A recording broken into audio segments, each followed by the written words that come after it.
कैसे हैं आप सभी लोग। एक बार फिर से स्वागत है आपका हमारे YouTube channel study with Yogesh में। पुलिस कांस्टेबल का एग्जाम उम्मीद के मुताबिक भी था, उम्मीद से हटके भी था नए एस्पिरेंट्स के लिए, ठीक है। क्योंकि उत्तराखंड तो ठीक ठाक थे, अब ये तो मान के चलिए कि 100% क्वेश्चन आपको एग्जैक्टली मिलते नहीं है, मतलब जैसा हम लोग पढ़ के जाते हैं। फिर भी अगर आप 75%, अगर 65%, मैं तो ये मान के चल रहा जो भी छात्र इस परीक्षा में 65% से ऊपर अंक लाया है रिटर्न में, और उसके अगर फिजिकल में 90 क्रॉस मार्क्स हैं, तो वो कहीं ना कहीं फाइनली सेलेक्ट हो जाएगा, ठीक है। क्योंकि ये पेपर जितना घर में आके लगता है कि यार ना हल्का है, हल्का, कई लोग कह रहे हैं हल्का हल्का, कई लोग कह रहे टफ है, टफ है, टफ है, ऐसा कुछ नहीं। पेपर ठीक बना रखा है, औसत दर्जे का है, बहुत हल्का नहीं, बहुत टफ नहीं, बहुत वो नहीं, इस टाइप से जो क्वेश्चन है, ठीक है। मैं सेट नंबर सी जो आपका है उसके मैं आपको आंसर बताता हूं, उसको मैं सॉल्व करवाता हूं मेन में, और उसके बाद मैं आपको बता दूंगा कि इसका एक मैसेज क्या है आपके लिए, मतलब, ठीक है। ये सी नंबर का सेट है, STE हो गया, ठीक है, एक मिनट, ये सी नंबर का सेट है, तो इसका मैं आपको बता देता हूं कि इसके मेन जो क्वेश्चन है उसके आंसर क्या है और किस तरीके से आपको इसको डील करना है, ठीक है। देखिए, इसके अंदर सबसे महत्वपूर्ण जो चीज है आपकी हिंदी बहुत ज्यादा टफ नहीं आई है। हिंदी यानी कहीं ना कहीं 20 नंबर का जो पेपर है उसमें से मैं ये मान के चल रहा हूँ 15 नंबर तो हर किसी छात्र के आने चाहिए, ठीक है। 15 से नीचे का हिंदी नहीं है। और उसने तो इस बार सोचो, अब इसका ये मतलब नहीं कि आप पूरी प्लानिंग चेंज कर दो पटवारी लेखपाल के लिए। अब ये मत सोचना विलोम नहीं पूछा है, तत्सम तद्भव नहीं पूछा है, और इस प्रकार के पर्यायवाची नहीं पूछे हैं, कुछ इस टाइप का, मतलब जो भी है ऐसा नहीं होता, ठीक है। अचानक से एक पेपर होने के बाद अपनी वर्षों की जो मेहनत है, हमेशा का जो आपका एक पढ़ने का तरीका उसको चेंज नहीं किया जाता, क्योंकि पटवारी का पेपर जो आप पढ़ के गए हैं एग्जैक्टली वही पढ़ के जाइए। और इस पेपर से ये मैसेज मिल रहा है आपको कि करंट अफेयर और रीजनिंग को फोकस करना है बच्चों। जीएस वगैरह अपनी जगह, हो सकता है कि यहाँ जीएस कम क्यों, नेक्स्ट पेपर में जीएस बढ़ा दे, क्योंकि वो ग्रेजुएट लेवल का पेपर है, ठीक है। और जो उत्तराखंड है वो उसी तरीके से पढ़ना है, फालतू कुछ भी नहीं पढ़ना। अभी भी वही मैसेज है, क्योंकि हमें ये लगता है कि यार 100 नंबर का पेपर है, 100 में से 100 आ जाए, 90 आ जाए, 80 आ जाए, ऐसा नहीं होता। 70% स्कोर काफी रहता है, ठीक है। देखिए, आकाश के तारे तोड़ लाना मुहावरे का अर्थ, पहला क्वेश्चन आया है यूकेपीएससी के पेपर सेट में, जिसका अर्थ है कि सिंपल सी बात है, बहुत बड़ा असंभव कार्य कर लेना, ठीक है। ये नॉर्मल सा क्वेश्चन है, इसको कोई भी कर लेगा। दूसरा, टिप्पण की भाषा होनी चाहिए, ठीक है। ये अब ग्रुप सी वाले बच्चों के लिए मुझे समझ में नहीं आया कि कितना होगा, लेकिन मैंने जो ये लोअर पीसीएस या आरओ वगैरह के लिए शायद मैंने पहली बार टिप्पण करा रखा है डीप में, वो तो टिप्पण की भाषा हमेशा याद रखना वस्तु प्रधान होनी चाहिए, यानी सिर्फ और सिर्फ जो तथ्यपरक चीजें हैं, यानी कहीं ना कहीं अब काव्यात्मकता कोई मतलब नहीं है, कल्पना प्रधान कोई मतलब नहीं है, भाव प्रधान कोई मतलब नहीं है, सिंपल सा 110% इसका आंसर होगा वस्तु प्रधान। यानी टिप्पण की भाषा कैसी होती है बच्चों, वस्तु प्रधान, यानी जो मैटर है उस पर आप उसको आंसर देके आइए, ठीक है। शब्दावली का क्या अर्थ है, शब्दों का समूह, शब्दावली, प्रश्नावली, शब्दावली, प्रश्नावली होता है ना, जैसे ये प्रश्नावली नंबर, ये उत्तर कुंजी कहते हैं, यानी शब्दावली, प्रश्नावली, ये शब्दों का एक समूह है, इसका आंसर होगा डी। कंप्यूटर के संदर्भ में चाणक्य एक फॉन्ट है बच्चों, ठीक है, फॉन्ट भी होता है चाणक्य। ये मुझे लगता है कि हल्का सा उन बच्चों के लिए जो ज्यादा कंप्यूटर वगैरह को ज्यादा फोकस नहीं कर पाते, उनके लिए पहला क्वेश्चन ये है, थोड़ा सा हटके जो है, ठीक है। कंप्यूटर के संदर्भ में चाणक्य। अगला देखो, कबीर निम्नलिखित में से किस शाखा के प्रतिनिधि थे, ये ऑप्शन से बन जाता है। देखो, प्रेमाश्रयी कभी सुने आपके, मीरा और रसखान, इनकी तो अलग बात है, ठीक है। इसके अलावा रामाश्रयी, राम वगैरह की भक्ति तो इस प्रकार से उन्हें की नहीं कबीर ने। कृष्णाश्रयी, कृष्ण की भक्ति थे ही नहीं, वो थे ज्ञानाश्रयी, यानी जो कबीर थे बच्चों ज्ञान की बातें करते थे, उनके जो दोहे हैं या कुछ भी हैं वो सब ज्ञानाश्रयी हैं, इसको ध्यान रखना, यानी इसका आंसर होगा बी, ठीक है। अगला देखना, श्री कृष्ण गीतावली की रचयिता कौन है, यानी अपने आप में श्री कृष्ण गीतावली लिखी अपने आप में तुलसीदास ने, तो नॉर्मल से क्वेश्चन है, ठीक।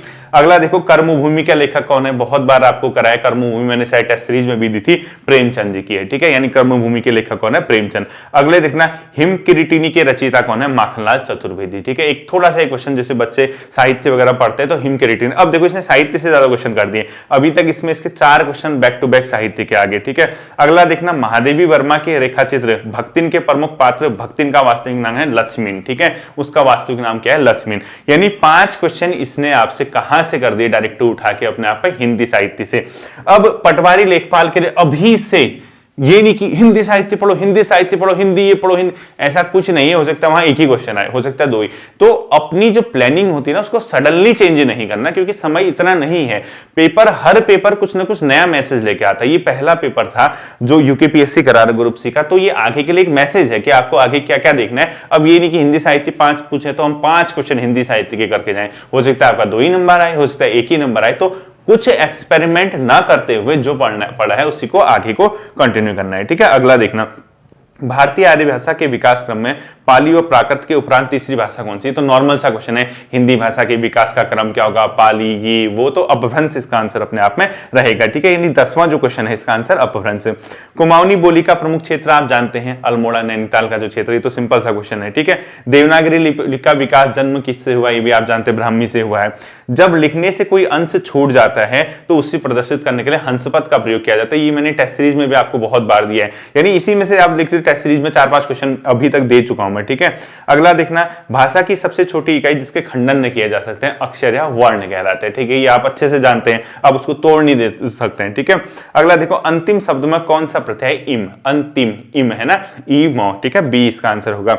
अगला देखो, निम्नलिखित में से स्त्रीलिंग शब्द, ये मैंने आपको जब स्त्रीलिंग पुल्लिंग वाला चैप्टर पढ़ाया हुआ था, आपको मैंने एक चीज बहुत अच्छे से समझाई हुई थी बच्चों। वो क्या चैप्टर था, आपको मैंने एक बार बताया था कि जैसे नदियों के नाम हैं या अपने आप में जो पर्वतों के नाम है, पहाड़ों के नाम है, क्या पुल्लिंग होता है, क्या स्त्रीलिंग, एक सीरीज बताई थी, ये उसी के तहत है। तो इसका आंसर जामुन होगा अपने आप में। ठीक है, तो जामुन अपने आप में क्या होगा, इसमें से स्त्रीलिंग होगा, अन्य जो चीजें होंगी वो क्या होंगी, पुल्लिंग के अंदर सम्मिलित की जाएंगी। ठीक है, इसको आप लोग क्या करोगे, ध्यान में रखोगे। इसके बाद आप नेक्स्ट देखिए, रेलगाड़ी किन भाषाओं के शब्दों से जोड़ से बना है? रेलगाड़ी बना है बच्चों, रेल अंग्रेजी भाषा का शब्द, गाड़ी हिंदी, यानी अंग्रेजी प्लस हिंदी, यानी बी। निम्नलिखित में से अग्रि का पर्यायवाची कौन सा नहीं है? अनिल, अनिल जो है अपने आप में वायु का पर्यायवाची है।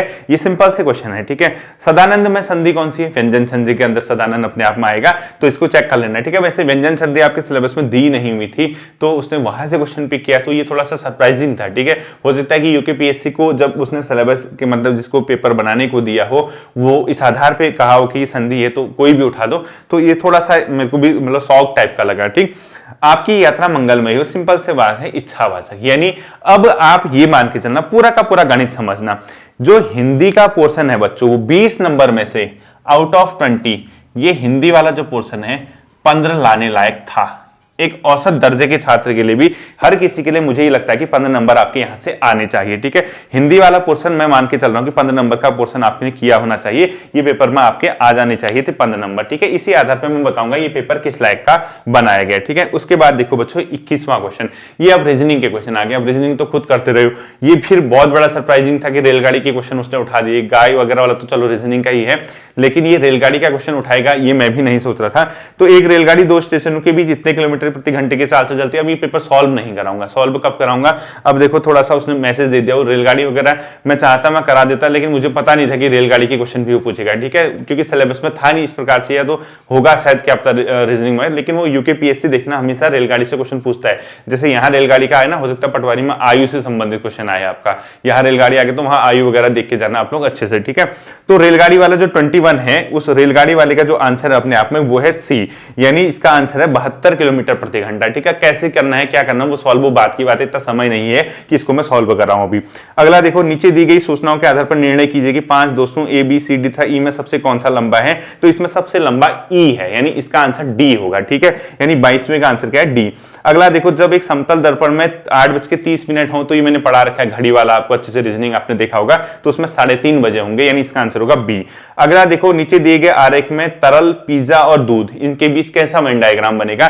क्योंकि तरल अपने आप में ये इस प्रकार से बनेगा। देखो, दूध क्या है बच्चों? एक तरल है। ठीक है, और दूध तरल, और ये जो दूध तरल तो कई चीजें होती है, तेल है अपने आप में एक प्रकार का लिक्विड ही है, पानी है वो लिक्विड है, पेट्रोल है वो लिक्विड है, तो इस सब चीज के तरल के अंदर दूध भी एक तरल पार्ट है। तो तरल के अंदर यानी ये वाला पोर्शन तरल हो गया और ये अपने आप में दूध हो गया, क्योंकि तरल के अंदर दूध सम्मिलित होगा, जबकि पिज्जा इससे हटके हो जाएगा, यानी इसका जो आंसर होगा अपने आप में वो डी हो जाएगा। ठीक है, अगला देख लीजिए आप लोग, मतलब डी का मतलब डी, हाँ जो 4 दे रखा है इसने। अगला देखो, गाय और मुर्गियों के एक समूह में पैरों की संख्या, ये क्वेश्चन जो है रीजनिंग का बहुत फेमस क्वेश्चन है यूकेपीएससी का, इसका आंसर होगा अपने आप में 7। ठीक है, ये इसका आंसर क्या है?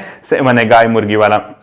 नेक्स्ट देखा होगा, त्रिभुजों की आकृति 32 निकाल लिया होगा ना, 32 चेक कर लेना इसको, ये रीजनिंग के त्रिभुज वगैरह वाले क्वेश्चन है।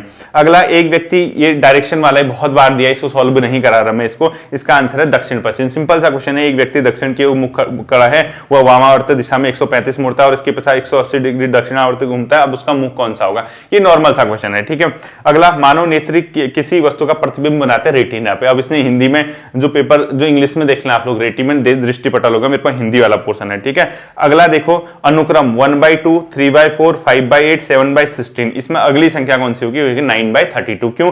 क्योंकि देखो इसके ऊपर वाले पोर्शन 1, 3, 5, 7, दो का गैप आ रहा तो अगला 9 आएगा। नीचे देखिए 2, 4, 8, 16, 32, डबल कर दिया तो वहां 32 आएगा। ठीक है, अगला देखो यदि प्लस का अर्थ इंटू का अर्थ माइनस डिवाइड, ये क्वेश्चन भी बहुत इंपॉर्टेंट है। ये बार बार में देखो डायरेक्शन वाला क्वेश्चन और ये प्लस माइनस वाला क्वेश्चन मैंने आपको जो प्रैक्टिस सेट थे उसमें भी मैं आपको देता था, क्योंकि यूपीपीएससी से क्वेश्चन हमेशा से पूछता आया है। तो इसका जो क्वेश्चन का आंसर होगा 30 का 77 के समथिंग इसकी वैल्यू आ रही होगी। ठीक है, 77। अगला देखो निम्नलिखित में लुप्त संख्या ज्ञात कीजिए। ये भी 31 का बहुत सिंपल सा क्वेश्चन है। लुप्त संख्या आप इजीली ज्ञात कर देते। 31 का इसमें आंसर होगा सी। कैसे? इसने क्या कर रखा है, साइड वालों को मल्टीप्लाई किया, आमने सामने वालों को। देखो पहला देखो 5 × 2 कर रखा है, 10 हो गया। ऊपर वाले को देखो 4 × 3 12 हो गया। 10 और 12 को जोड़ दिया इसने 22। यानी इसने क्या किया है, इधर इधर इधर इधर जोड़ रखा है। इसको इससे जोड़ रखा है, इससे इसको जोड़ रखा है। जो दोनों को जोड़ना, सॉरी इसको इंटू कर रखा है, जैसे ये है ना, एक यहां लिखा है एक यहां, इन दोनों को इंटू, इसको और इसको, इन दोनों को इंटू, दोनों को इंटू करके उसने जोड़ दिया। ठीक है, तो इसका आंसर 31 का जो रीजनिंग का बहुत ज्यादा टफ क्वेश्चन नहीं है, तो ये रीजनिंग का इसका आंसर अपने आप में आ रहा होगा कितना, 70 कितना आएगा, 9 × 5 = 45 और 7 × 28 73 आ रहा होगा। ठीक है, 45 में 28 को 55 65 75, हाँ 70, इसका आंसर आ रहा है 73 बी। अब रीजनिंग के अंदर जो बच्चा थोड़ा सा भी तर्क लगाता है, 31वां बन जाएगा, 30वां बन जाएगा, 29वां क्वेश्चन बन जाएगा, इसके अलावा 28वां छोड़ दो, 27वां क्वेश्चन सिंपल है, इसके अलावा 24वां क्वेश्चन सिंपल है, दर्पण वाला क्वेश्चन नॉर्मल था। यानी रीजनिंग बहुत टफ क्वेश्चन नहीं पूछी है बच्चों, बहुत इजी क्वेश्चन रीजनिंग के हैं। तो आउट ऑफ जो ये 8-9 क्वेश्चन बोल रहे हैं, 6-7 नंबर सबके आने चाहिए रीजनिंग वाले पोर्शन में। ठीक है, यानी औसत अगर हम देखें रीजनिंग वाला जो पोर्शन है 6 से 7 नंबर सबके लिए। चलो अगर आपको नहीं भी आता, माना रेलगाड़ी वाला क्वेश्चन सपोज आपको नहीं आता, तो मैं छोड़ दूंगा इसको कि आपको रेलगाड़ी वाला क्वेश्चन नहीं आता। इसके अलावा मुझे ही लगता है कि आपको यहाँ के क्वेश्चन आने चाहिए। ठीक है, रेलगाड़ी के क्वेश्चन को छोड़ भी दे अगर आपके लिए, कहा चलो रेलगाड़ी और गाय वाला मुझसे नहीं बन रहा था, त्रिभुज वाला भी गलत हो गया 3, तो 6-7 नंबर का क्वेश्चन आपको यहाँ से आने चाहिए थे। ठीक है, ये उतना ज्यादा टफ पोर्शन नहीं था। इसके बाद देखिए अगला क्वेश्चन, सीधे बच्चों आ जाइए आप कौन सा 32 में। गेहूं के दाने होते हैं, गेहूं के दाने बच्चों पहले भी कहीं पूछा गया है, ये बीज के अंदर आते हैं। तो ये कोई, सॉरी बीज नहीं, फल के अंदर। ठीक है, कई जगह आप लोग देखना, कई किताबों में मिल जाएगा गेहूं को फल माना जाता है, और कई लोग ये कहते हैं कि ना बीज है, कई लोग कहते हैं अर्धपूर्ण बीज है, ये है, बट इसका आंसर आयोग संभवतः क्या देगा, फल ही देगा 32 का। ठीक है, अगला देखो जस्टिस पीसी घोष का कार्यकाल पुराना, वर्तमान लोकपाल के अध्यक्ष हैं इसमें जस्टिस प्रदीप कुमार मोहंती, यानी इसका आंसर होगा ए।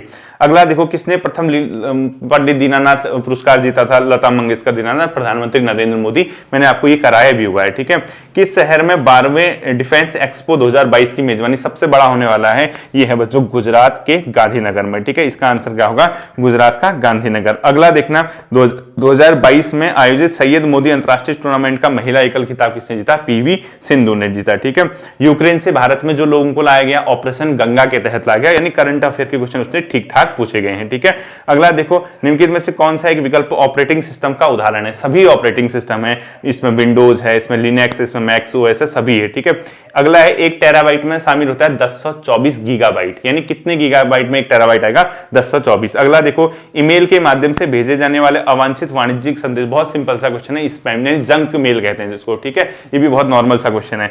अगला देखना भारत में आईटी अधिनियम, जब मैंने वीडियो के लिए कंप्यूटर पढ़ाया था, कंप्यूटर का फोल्डर देखा होगा आपने, आईटी एक्ट 2000 का है, वर्ष 2000 में इन्होंने पूरा एक्ट पढ़ाया था आपको, सन 2000 का है। ठीक है, महावीर का जन्म कहां हुआ, सिंपल सा क्वेश्चन है, वैशाली कुंडग्राम में।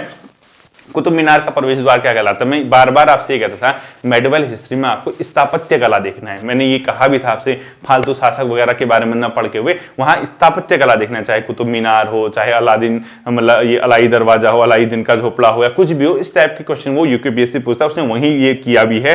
तो इसका जो आंसर होगा बच्चों अलाई दरवाजा होगा। ठीक है, अगला देखो निम्नलिखित में से कौन सा ऊर्जा का नवीकरणीय स्रोत है, बहुत बार बताया है मैंने आपको, नवीकरणीय स्रोत ही है, अनवीकरणीय या ऊर्जा के परंपरागत गैस। तो सूर्य यानी सनलाइट जो है नवीकरणीय है, क्योंकि ये जनरेट होते रहती है, ऐसा नहीं कि आज आपने यूज कर दिया कल खत्म हो जाएगी। जबकि कोयला लिमिटेड भंडार है, पेट्रोलियम का लिमिटेड है, प्राकृतिक गैस का लिमिटेड है, लेकिन अपने आप में जो है क्या कहते हैं, सूर्य का जो प्रकाश है वो नवीकरणीय ऊर्जा है। ठीक है, अगला देखना ये क्वेश्चन है आपका 42वें नंबर का, भारतीय उपग्रह कलाम सेट V2 ये सबसे छोटा है बच्चों, इसीलिए आज भी ये हाईलाइटेड है। 2019 का क्वेश्चन 2022 के एंड में आ रहा, सोच लीजिए, क्योंकि ये सबसे छोटा उपग्रह है। ये मैंने आपको कब कराया था पता है? आपको यहां नहीं मिलेगा, अब थोड़ा सा लक की बात होती है ना, भाग्य की। ये करा दिया था जब लोअर पीसीएस का पेपर था, यानी 2021 के दिसंबर के आसपास जब पेपर था, उस समय की करंट अफेयर में आपको ये मिलता है, ठीक है। ये अब दोबारा उतनी पुरानी करंट अफेयर को कोई भी नहीं देखता, कोई भी शिक्षक नहीं देखता, तो इस वजह से थोड़ा सा आपका क्वेश्चन मिस हो गया, ठीक। कोविशील्ड तो कॉमन है, मतलब ये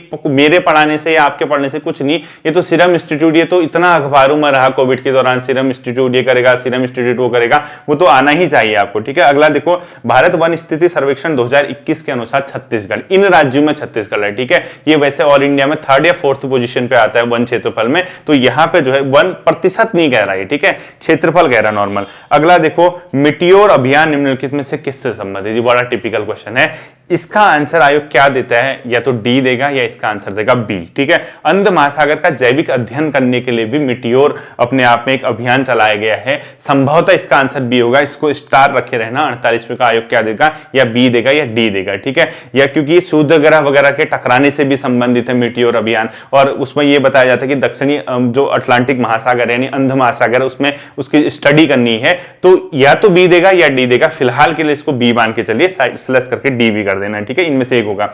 शिव समुद्रम जलप्रपात किस नदी पे? बहुत बेसिक क्वेश्चन है ये अपने आप में, कावेरी नदी पे। कौन सा निम्नलिखित में से लोकसभा का प्रथम अध्यक्ष था? जीबी मावलंकर, बहुत हल्का क्वेश्चन है।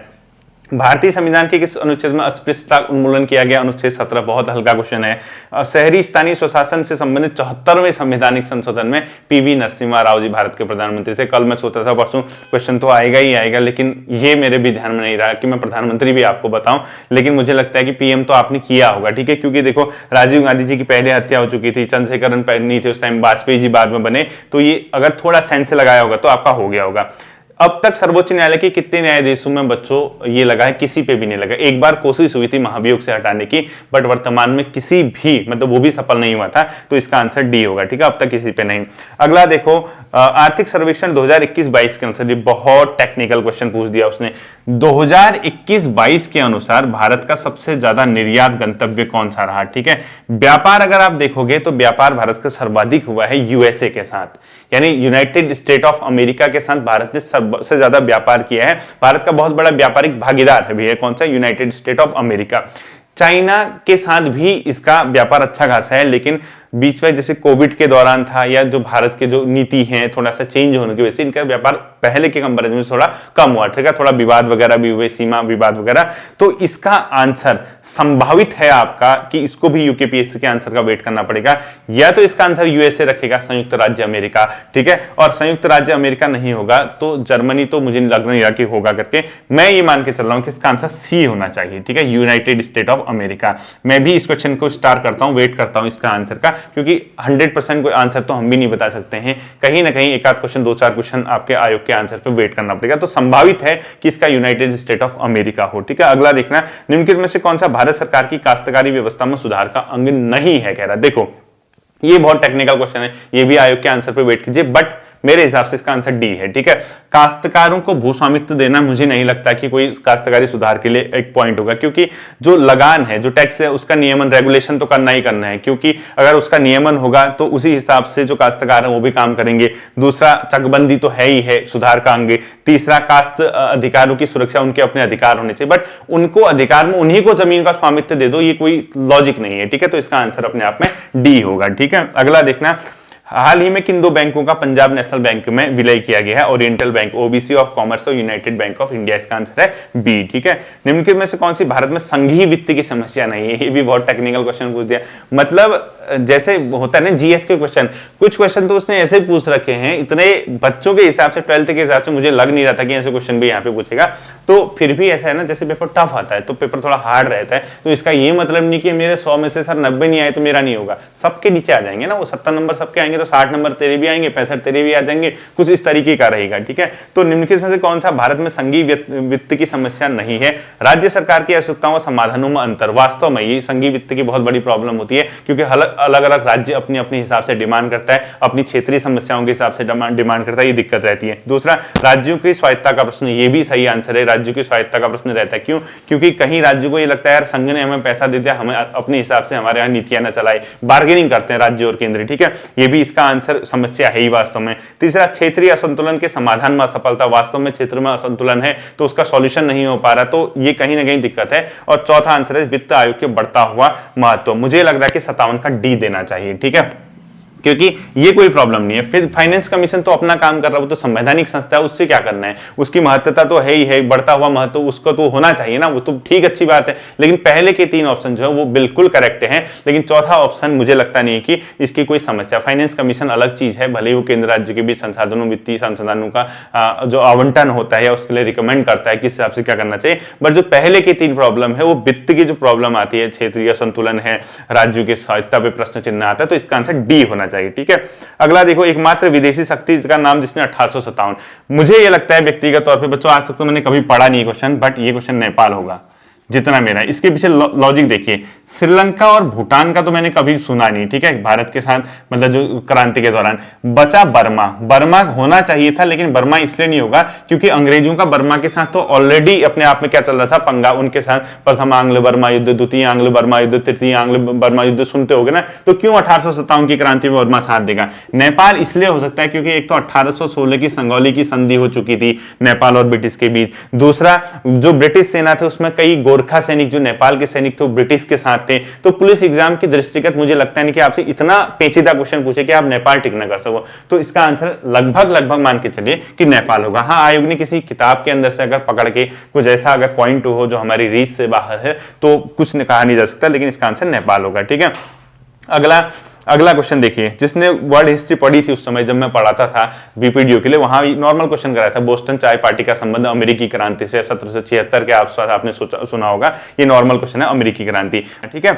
अगला आगे आपका बुशमैन का क्षेत्र है। बुशमैन जो अपने आप में वो कालाहारी मरुस्थल में पाए जाते हैं बच्चों, अफ्रीका में, ये बहुत फेमस क्वेश्चन है, बुशमैन कहां पाए जाते हैं, कालाहारी मरुस्थल में पाए जाते हैं, ठीक है, ये ध्यान रखना आप लोग। इसके अलावा जो उत्तराखंड आता है, डोला पालकी, जैसे अब ये वाला पोर्शन है, इसमें देखिए आप लोग कम से कम जो ये वाला मतलब उत्तराखंड और जीएस का जो पोर्शन मिला के, मतलब जीएस और हिंदी का मिला के बन रहा है, तो अगर आप इस पोर्शन में लगभग 25 का स्कोर कर पा रहे हैं, जीएस हिंदी में 15 कर दिया तो 40 नंबर अभी तक आपका होना चाहिए, ठीक है। अगला देखो, डोलापाल के आंदोलन संबंधित था शिल्पकारों से। 1857 के समय कुमाऊं कमिश्नर, बहुत simple question, Henry Ramsay. Mathura Datt Naithani व अन्य गढ़वालियों के सहयोग से कहां पे किया गया था, ये किया गया था बच्चों लखनऊ में, नॉर्मल, ये थोड़ा सा हट के क्वेश्चन, ठीक है।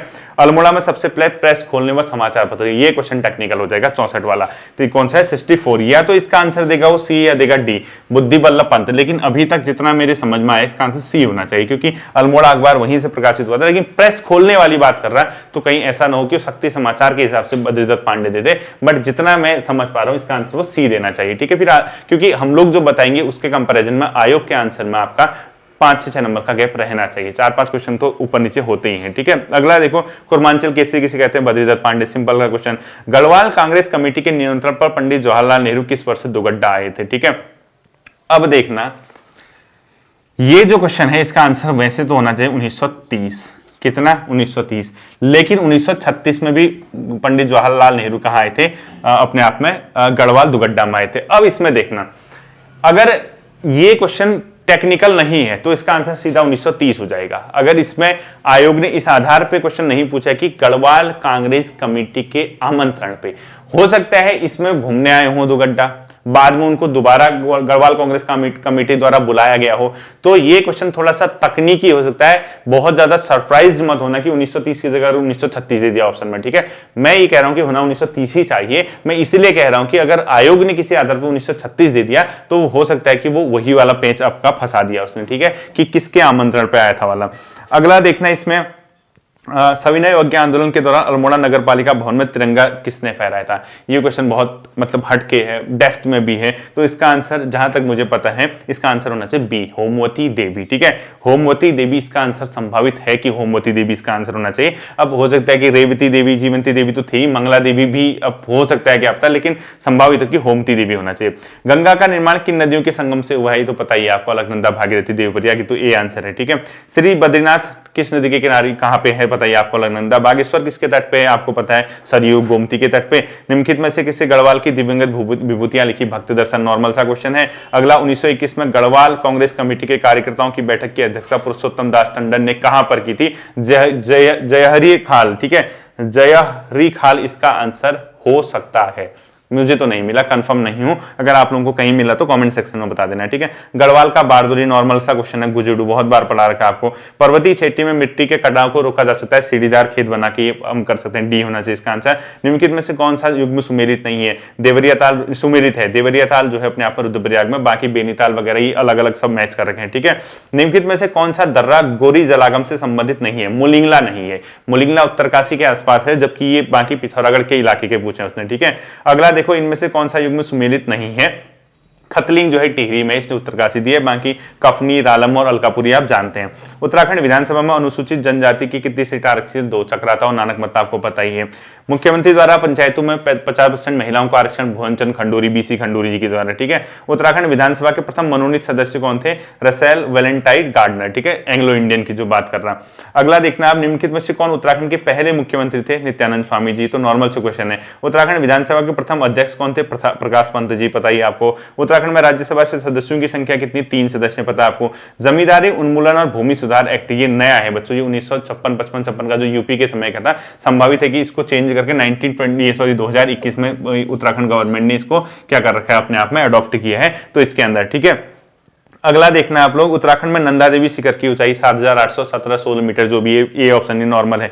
भारतीय हिमालय की पूर्वी और पश्चिमी सीमाएं क्या है, इस क्वेश्चन में आप हो सकता है कि कई बच्चे इसमें ऑब्जेक्शन लगा दे, क्योंकि उसने ऐसे क्वेश्चन पूछा है, देखो पूर्वी व पश्चिमी सीमा ऐसे पूछा है, और ऑप्शन में उसने पहले क्या रख दिया, पश्चिमी वाला रख दिया, यानी इसका आंसर होना चाहिए आपका, जैसे इसके हिसाब से पूर्वी में नामचा बरुआ व नंगा पर्वत इसका आंसर होना चाहिए, लेकिन उसने पहले नंगा पर्वत रख दिया फिर नामचा बरुआ। तो अगर वो ऐसे न क्वेश्चन टेक्निकली ऐसे न पूछे कि क्रमशः कौन सा होना चाहिए, तो उसके हिसाब से तो इसका आंसर तो बी है, लेकिन वो मैं इसलिए कह रहा हूं कि उसने आगे पीछे आंसर कर दिए, तो हो सकता है कोई बच्चा ऑब्जेक्शन इसमें लगाए, ठीक है। नंदा शिखर कहां स्थित है बताइए आपको, चमोली में। अगला देखना, उत्तराखंड के किस क्षेत्र में पहली व्यावसायिक अंतरिक्ष क्षेत्र, अभी ये ओपन नहीं हुआ है ना, तो आप लोगों ने सुना होगा, लेकिन गढ़वाल क्षेत्र में इसको पहला ओपन करने वाले, भारत का पहला है, ठीक है।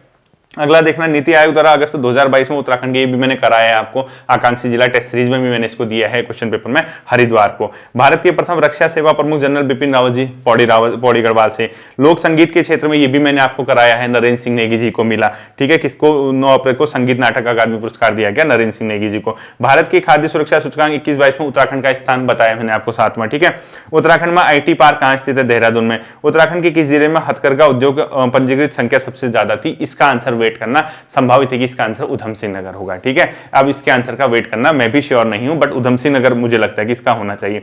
भारत की जनगणना 2011 के अनुसार उत्तराखंड के किस जिले में लिंगानुपात सबसे कम है, हरिद्वार में, ठीक है।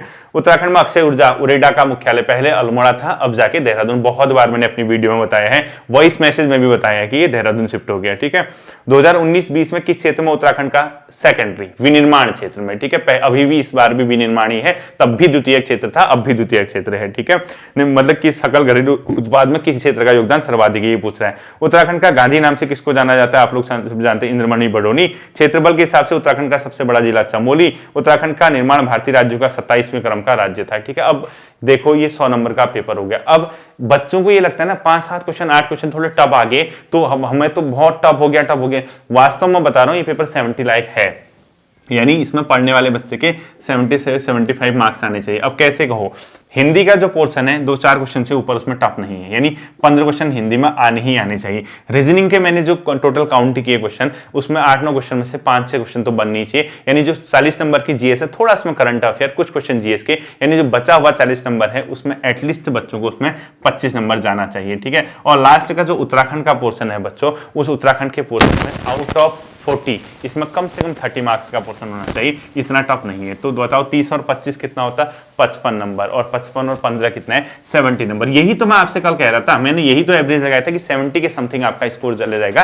तो आपका सिलेक्शन हो जाएगा। कि आप 70 लाइक के नहीं है, तो अब कट ऑफ का सुनना है, ठीक है। बच्चे सोचते हैं कि सर कट ऑफ अब बता दीजिए, मैं आपको बता देता हूं इसकी कट ऑफ कहां से कहां रह सकती है, ठीक है।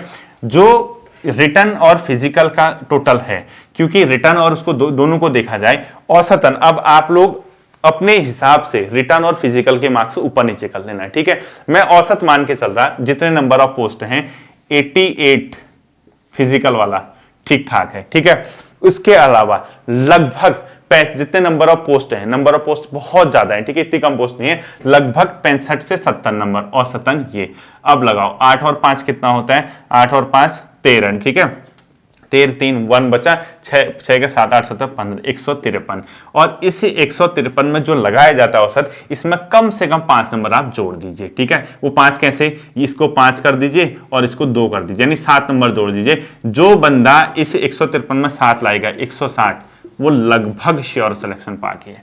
160 मार्क्स जनरल कैटेगरी लगभग सेफ स्कोर है, ठीक है। फिर बहुत ही ऐसा हो जाए कि नहीं 160 में भी नहीं हो रहा है, तो बहुत मतलब अजीब सी कंडीशन हो जाएगी, बट 160 प्लस सेफ है। और सभी ऐसे छात्र जो 152-53 से ऊपर लेके आए हैं, वो लगभग एग्जाम को क्रैक कर जाएंगे, यानी उनका अंतिम चयन परिणाम, अंतिम सूची में उनका नाम आ जाएगा। तो मान के चलिए 160 का स्कोर बहुत बेहतरीन है। पटवारी वाले बच्चे जो हैं, अभी से उछलना कूदना मत कर देना, इसमें कुछ नहीं करना है, जो किया है वही करके जाओ, कुछ भी कर लो, 1 महीने के अंदर कुछ ऐसा नहीं होने वाला है। अब थोड़ा सा मैं एक और काम करूंगा, और जो करंट अफेयर पढ़ाई है आपको, उसको सजो के रखना, वो यहां नहीं आई तो अगले में आएगी, उसको सजो के रखना। 1-2 क्लासेस करंट अफेयर की और आपके लिए दूंगा, क्योंकि मुझे लग चुका है कि थोड़ा सा वो प्रीवियस का भी पूछ रहा है। दूसरा, रीजनिंग वाले पोर्शन पे थोड़ा सा हम लोग फोकस करेंगे, क्योंकि 7-8 क्वेश्चन रीजनिंग करेंगे, और जीएस की क्लासेस करेंगे, ठीक है। ऐसा नहीं कि जीएस हम छोड़ दें, क्योंकि आपका ग्रेजुएशन लेवल का पेपर है, इनका इंटर लेवल का पेपर है। आप अपनी तैयारी उसी तरीके से करके जाइए, पेपर टफ होगा, सबके लिए होगा, इजी होगा, सबके लिए होगा, ठीक है। फिर मिलते हैं अगले सेशन पे, अपना ध्यान रखिएगा। Thank you.